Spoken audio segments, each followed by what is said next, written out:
Welcome back to the Down the Frozen River podcast. It's that time of the week again. I'm Nick Lancier, alongside Colby Kephart, Connor Keith. We're ready to go. How about that All-Star game, gents? That's right. I just trying to be cool. To be 100% honest, I'll give a nice opinion here. I actually enjoyed an All-Star game. I'd say it was the best since at least 2004, if not earlier. But at 2004, I remember, Marc Messier was in it, those types of players. Crazy goodness. I'm glad you have a memory way back then. It's on NHL Network all the time when they have nothing else to show. But yeah, this was something I enjoyed. I understand Connor's still not really big a fan of it, but I actually enjoyed it, and I like the new format. Don't say it's irrelevant, Connor. Well, I still think it is irrelevant, but because I was watching a Team USA friendly at that time. But when I was walking into you guys' room and you guys had the game on, it was more fun than I thought it was going to be to watch, and I especially appreciated that it wasn't a goal fest, which is what I think we were all worried about with it being 3-on-3. We had an All-Star game that ended 1-0. Like, what's defense? So that's pretty exciting. Yeah, like you said, low scoring. It was fun to watch. It made it entertaining. Aside from the whole John Scott story, but for a guy like Jaromir Jagr, who, at his age of almost being 44, saying, "Oh, I'm gonna be tired. Oh, I'm gonna hate 3-on-3." All the players reacted and responded very well to 3-on-3. Granted, it might have been a little leisurely out of the gate, but guys like Roberto Luongo, Jonathan Toews, Aaron Ekblad, Taylor Hall, a lot of the guys that were in the game spoke after the game and said, "Yeah, we're very much in favor of seeing this being the format to go with instead of North America versus the world, East versus West, whatever fantasy draft that they've had in the last 20 years." So it's kind of one of those things like, for all that Jagr said beforehand about, I don't want to go. Look, if he didn't want to go, if he wasn't having fun with the All-Star game, if he did not like this format, the moment he stops having fun with anything to do with hockey is going to be the moment he retires. So at the end of the day, they found something that works. Yeah, I gotta agree. You had players out there working. Like, Jagr was back checking, and Luongo... Bergeron won the Selke from the All-Star game. Luongo was making puns and said, he rarely does that in Florida. So, it was great to see them actually enjoying. They tried to interview Corey Perry after one of his shifts, and he was out of breath and tired. So it was showing that the players were out there working. They wanted to win this game. They wanted the money. I liked the money incentive. Works well in NASCAR, I too. saw the Sedin, he actually gave the money to Vancouver's training staff. So I thought that was a really great thing. Cool. The fact that you're going to recognize someone like that, and that's what it gives an opportunity for these players to do, is give it to someone. Or for the instance of John Scott, that's going to be, hey, you have 2 twins to pay for. There you go. And you make a couple of good points there. The money factor, it works in NASCAR, and they have their All-Star race at Charlotte Motor Speedway in May. $1 million on the line, 10 laps, crazy little go all for it. And, some of their bigger purses at other races like the Daytona 500, that's what makes it special. Not just that's the Daytona 500. And other sports, too, have those things. But just the tournament style of it, the way that it was kind of like watching street hockey or a game of shinny, if you would, because it's on ice and not just in someone's driveway. 3-on-3, it's very back to the roots of the game without really pulling apart too much of the entertainment from an NHL standpoint of star power. I did like it because it seemed a little different. I feel 3-on-3 when it comes to an overtime setting for regular season, it's fast paced, it's gun ho. We're trying to get the odd man rush, and I feel like this one was a little more controlled. They tried just to keep the puck a little more, and I liked it. I liked the style of play. I think that part of it was they knew they had 10 minutes. Exactly, and it wasn't golden goal sort of scenario. Yeah. Exactly. Anything else about it that Connor wanted to pick up on? Or Like I said, I think the biggest thing is knowing that a goalie can go there and not lose his pride. He's not going to go and get lit up. Some of the semifinal games, the playoff games, they weren't as tight, but definitely the final. A 1-0 game, I'd take that any day. Yeah, I thought it was kind of cool to see the Eastern Conference, both of the Eastern divisions ended up playing low-scoring, kind of rugged game. The Pacific and the Central had that high-scoring, crazy, John Scott 2 goals. And the final thing was, when the two sides meet up, it's a 1-0 game. I think my favorite moment of the whole night was Gary Bettman having to present a check to John Scott. and the respect John's- professionalism that was handled on both Yeah. sides. The fact that John Scott didn't just drop the gloves and be like, and now it's over. Mic drop. I'm John Scott. No, the everyone. mic was on Bettman's lapel, and Bettman fell to the ground. But speaking of John Scott, there's some talks now about a potential John Scott movie, which a lot of the Canadian markets, in terms of media, are really picking up on this.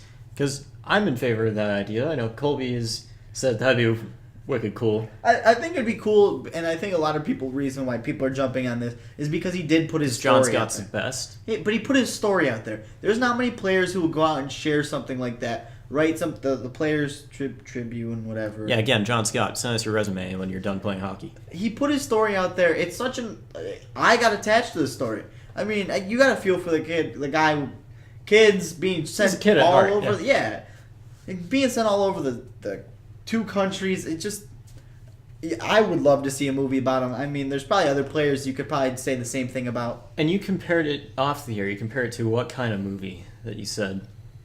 Some NFL draft day type thing? I really did a draft day. And draft day gives you a personal look at, the general manager was the story of that. And it was great to see what it's like to be like the life of a general manager. I don't know if you guys have seen it. And I think it would be a nice aspect in it. And I'd love to see... I'd love to see the NHL do something similar, even like with another draft day. But like from their perspective, I think it'd be fun to watch the trades. See, like every year there's trade talks and players are getting moved right at the deadline. So I just think it'd be fun. I just had a crazy thought. I know from a merchandise standpoint, Adidas, Reebok, whoever, years from now, they'd probably never agree to this. But wouldn't it be cool if they kept the 3-on-3 tournament format, and if they let the players kind of have a little jersey design input into types of things? I mean, just from take it back to like that big outdoor tournament that's held every year in Minnesota and Canada. That was something I think all of us discussed when we were talking about we only had 2 jerseys. Why didn't we do a different jersey for each division? Each had division. Their own jersey. Why wasn't the skills competition broken up by each division? These are things they should probably consider in the long run. But then again, if you do the skills competition, then you start to need to bring more players, and it just becomes issues. I'm fine with keeping the skills competition as is, but yeah, just something to maybe differentiate or cause less confusion as we go from one game to the next. To be like, oh right, they're not wearing this color now; they're with the other team. On the note of films, a couple other player film ideas. Anyone got any interesting storylines from the NHL, AHL, any of that? I know Michael Leighton is closing in on Johnny Bauer's AHL shutout record in goaltending.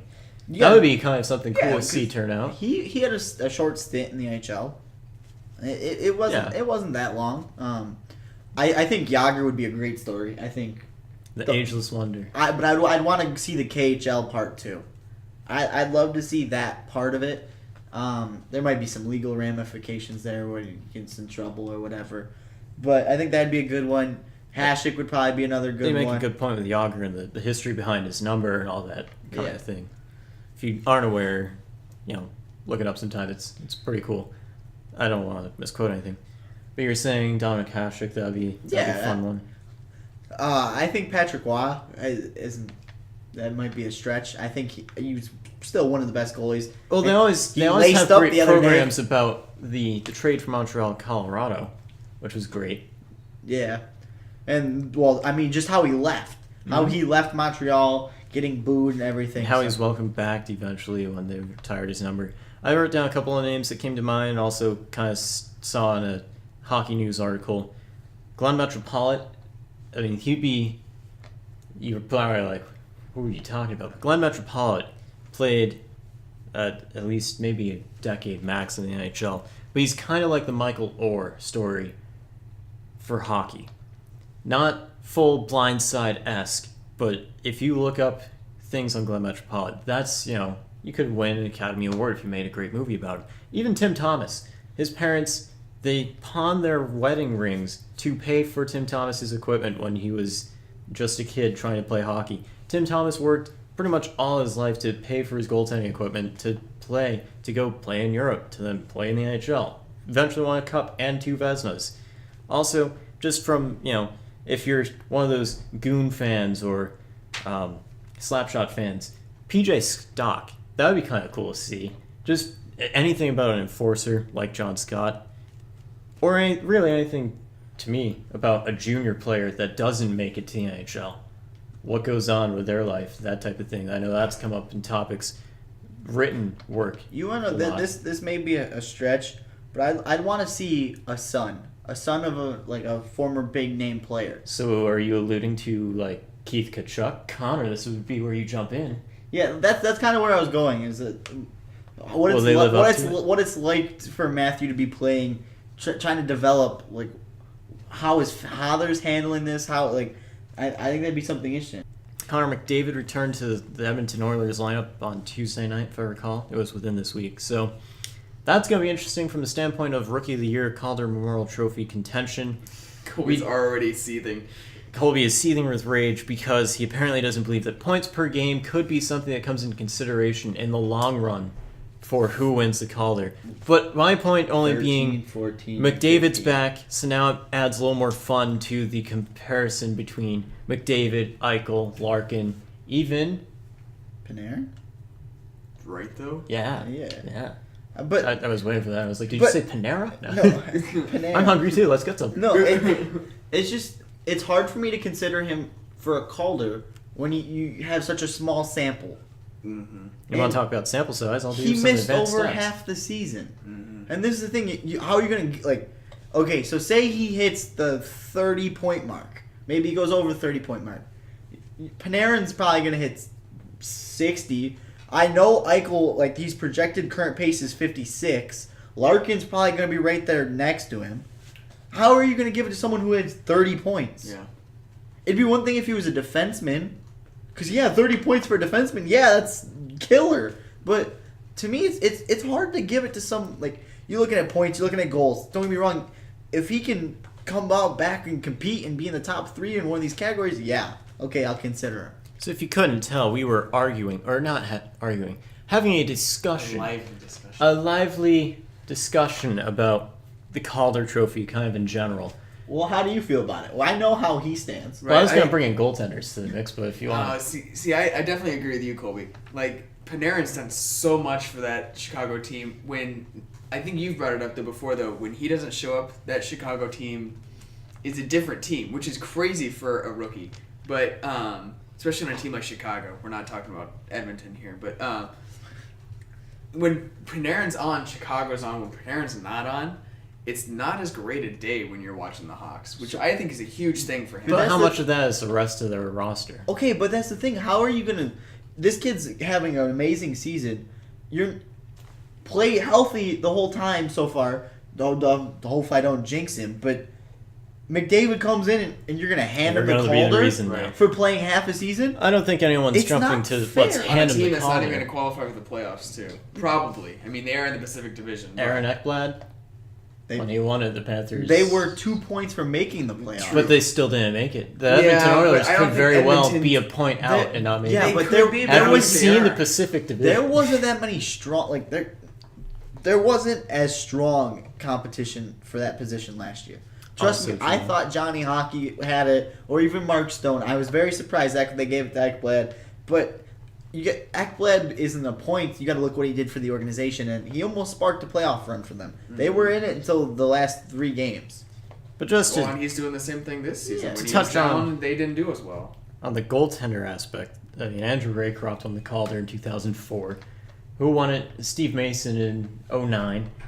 It's kind of incredibly strange to think about a goaltender winning a Calder.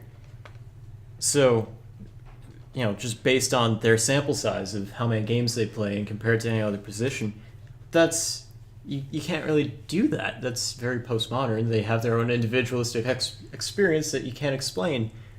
So you'd almost rather see maybe a Rookie of the Year for offense, defense, goaltender, some type of thing. Yeah, participation trophies, huh? No, but kind of best in your position for something. No, see, it's like the Norris. If we could change it to like Norris and Bobby Orr, offensive defenseman, defensive defenseman. The roles of the players on the ice have changed so much to that these days.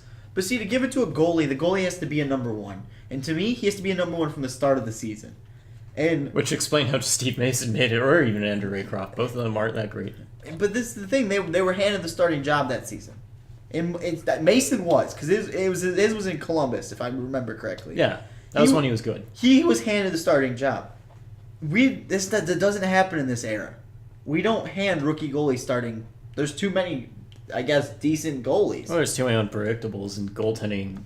From a coaching standpoint, it's changed even within the last 10 years. Well, when you don't come in the league at your peak, like goalies are peaking at what, 30-ish? Yeah, exactly. I mean, right around the 27 to 30 range. Yeah, so I mean, I'm not putting a 22 in my net. Yeah, Or even a 20 or 18.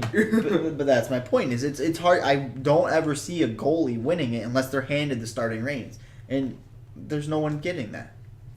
In other league news, Dennis Weidman, after having an indefinite suspension and a hearing on Tuesday, the league threw the book at him with the Rule 40.2 explanation of automatic 20-game suspension for checking a linesman in a game before the All-Star break.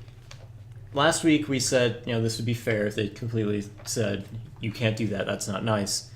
Anything change on that? I still agree. I did read, however, that he was reported with a concussion. Yeah, they're going to try to claim that in their appeal. Which the linesman could have been injured too. There's many things. This looks like it could be a legal battle. Should we send it to Judge Judy? Don't get me wrong. Even if you have a concussion, I still don't see you hitting random people. But Well, so the thing is, the onus on the organization of the Calgary Flames is to follow the NHL's concussion protocol. If they find that they did not successfully do that, they could use that to throw it back in the NHLPA's face and say, look, we like that you're trying to appeal, but on this, we say you can't, or this, that, or the ref union or whatever could come in and say, our ref was hurt, our ref has a concussion, what have you. We don't know. There's too many unknowns because I don't think even they know. yeah, that's just something to figure out in the next. At the end of the day, what were you thinking, Dennis Weidman? I don't see the appeal getting anywhere. That's it happened. There's no real way out of it. And now, it's time to introduce, for the very first time, our favorite brand new segment, where Connor actually opens his mouth and says more than a few words. It's Connor's commentary / complaints. This week, the NHL had a brand new official app rebrand type of thing. That's pretty decent. I've explored it. Don't mind it too much. NHL.com did a complete rebrand, and NHL Game Center Live is now NHL.tv. A lot of people experience problems with that on its opening night, and issues still beyond that. Don't know what's been resolved there because I don't have that. Don't get paid enough. But Connor has an airing of grievances that he'd like to make about NHL.com. So much. It's ridiculous.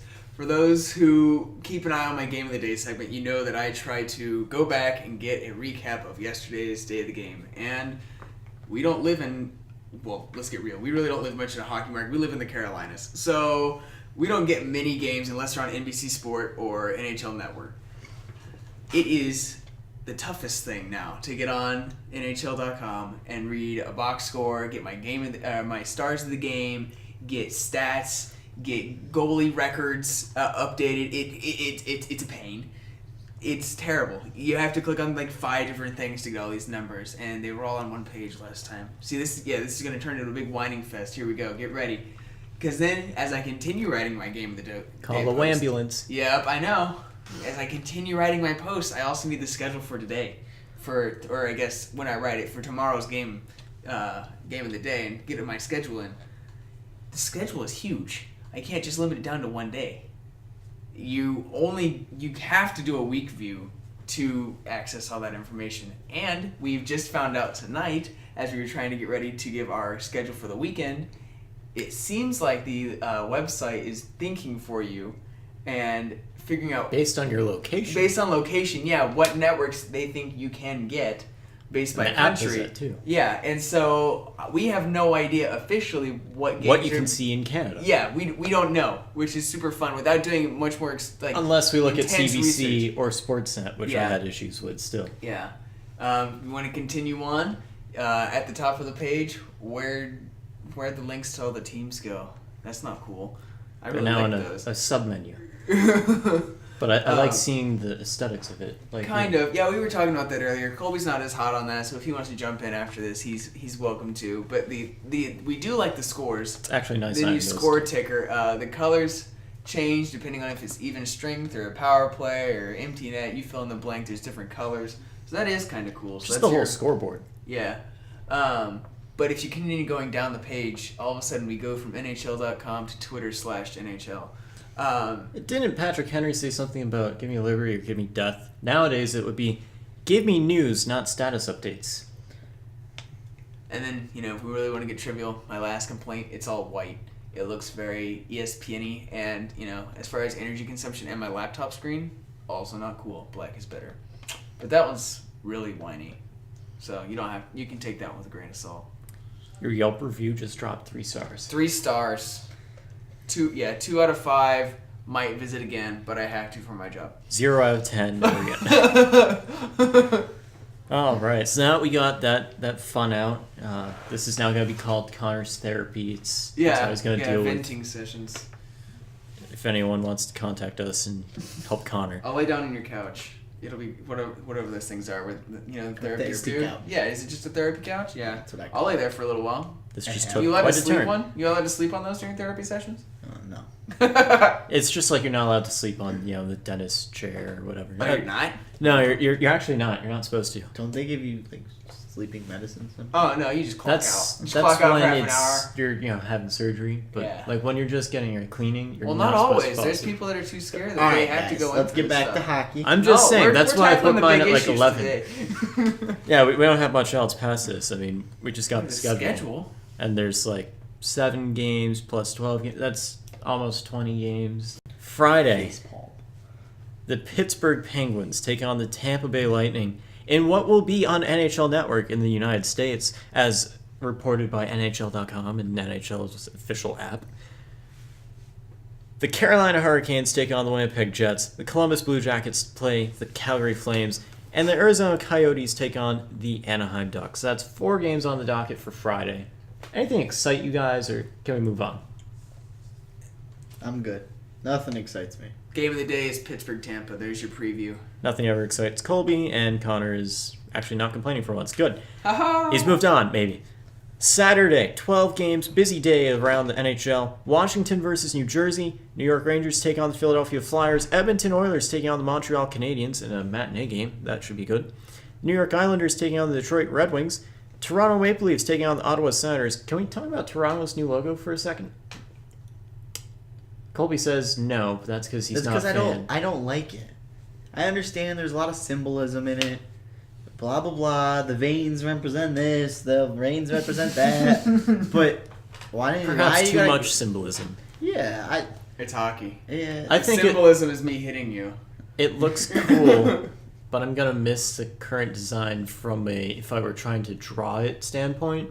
Because if I were a little kid, I would hate having to make a new poster for the new Maple Leafs logo next year. I'm not going to remember the 17 Get in touch with the veins, the Florida 13 Panthers fan. veins, or whatever. The 31 pointed leaf. Well, the Panthers are going to simplify their logo, which This is true. will be good, but hey. So the Maple Leafs playing the Senators on Saturday. Pittsburgh Penguins taking on the Florida Panthers. Boston Bruins taking on the Buffalo Sabres. Minnesota Wild taking on the St. Louis Blues. San Jose Sharks taking on the Nashville Predators. Chicago Blackhawks taking on the Dallas Stars. Look, you get 2 games on NHL Network in the United States on Saturday. That's pretty good. I love this time of year. That'll be at night. Calgary Flames taking on the Vancouver Canucks in the good old-fashioned rivalry there. Maybe we'll see, a ton of fights like we saw in the playoffs last year. From one team that definitely probably won't make the playoffs, and another team that, might not make the If playoffs. Bill Horvath gets to play the Carolina Hurricanes every night, Vancouver's winning the cup. Sadly, that's not how the rest of the schedule goes. That was a good one. Although he does have an assist tonight. And now it's Connor's Comedy Corner. The Winnipeg Jets take on the Colorado Avalanche. That's the other game on Saturday night. Anything good about those? Our 2 teams finished their series of the season, right? 4? Yeah. Anyways, continuing. We're looking to level it back up at 2-2, but we'll see. Our current record's 1-1-1. and one. Anyway, Saturday, by the way, I could find this pick out. something, okay? That's good. I appreciate that. I could figure this out from the crazy new rebrands of everything and confusing Canadian websites. Saturday is Scotiabank Hockey Day in Canada. So pretty much any game in Canada, go crazy about. If you don't know what to watch, just do something. Sunday, 3 games on the docket. The Philadelphia Flyers taking on the Washington Capitals in Sunday's NBC Game of the Week matchup. I'm looking forward to that. That should be good. Wait, so that's the morning then? That's No, like afternoon? the noon game. Oh, I like that one. I love the Game of the Week stuff. It's an exciting time of year. Almost gonna be leading up to the playoffs. By the way, trade deadline coming up. Better get that on your calendar if it doesn't have it already now. Carolina Hurricanes taking on the Montreal Canadiens. The Edmonton Oilers taking on the New York Islanders. I almost said Minnesota Canadiens. Hey, close enough, eh? North Stars. There we go. Those 3 games, anything excite you besides the NBC one? No. Probably not. NBC one is going to be exciting. I think we might see some fighting in that one. Yeah, a little bit of a rivalry. Yeah, not division, but Washington has a few tough guys on their team, and Philly doesn't take anything, so. True. I can already tell you the game of the day that day, though, is the Carolina game in honor of the Super Bowl. Go Panthers.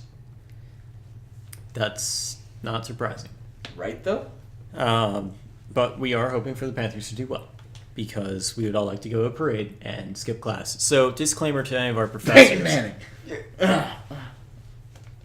Wow. Are you rooting against the Panthers? You didn't know that? Oh, boy. Oh my God, you're fired. Second podcast coming out in 10 minutes. So these guys like to disagree with me a lot and team up, right? I mean, We you're not going to agree on the okay, Peyton Manning hold on. thing. What's Hold on, this? hold Don't on. throw me on here. No, he's talking about the new feature. Yeah, but hold on. I'm gonna lead this into it. First of all, I disagree with all of you, like, all the time. You just hate us. That's what it is. No. Valentine's Day is coming up. Colby's gonna get us nothing. Thanks, Colby. Anyways, we always disagree, but Connor and We'll I agree see to disagree. Connor and I see eye to eye every once in a while. Eye to eye. I mean, you're practically the same height. Okay. Low blow, says the giant. Okay, That's you're only a giant stick. compared to us. Yeah. But we have a brand new feature coming along called the CNC Show. What does the N stand for? It stands for Not Myself. This means I am not part of it. No, it It's the stands for Colby C and Connor show. And C. This is why I wanted the and. Yeah. Well, we didn't want to go with the full names because then it would confuse people even more. This way we can confuse people. Yeah, into we never want to confusing confuse them people. with the English language. It's a Yeah, lot I'm more fun confused. this Don't way. even know what we're saying right now. Just show up and look nice. We're going to record that on Friday, Yeah, and to we're see going to our get it beautiful up faces. hopefully within a week because this is actually kind of a big deal. Because we're making a video that we're going to have to edit that we're going to have to do It's cool a special effects production. if we Oh, can. I absolutely. prefer the term It's production. production. Absolutely. It's the entire production. It'll Except be we don't have a makeup crew, so arguably it'll be almost as cool as Coldplay's halftime performance is going to be on Super Bowl Sunday, right? Anyway, check out the CNC show. Gonna be good. Gonna be great. Hopefully we can turn into this really cool thing where we got some guests on, although not in person because we probably can't book their airfare and whatnot. But hey, that'd be a good thing to consider down the road. For Colby Keith, yeah, Colby. this This is why you're getting on the show. Welcome For to Connor Canada. Keith, Colby Kephart, I'm Nick Lanciani. We'll see you next time on the Down the Frozen River podcast right here on downthefrozenriver.com.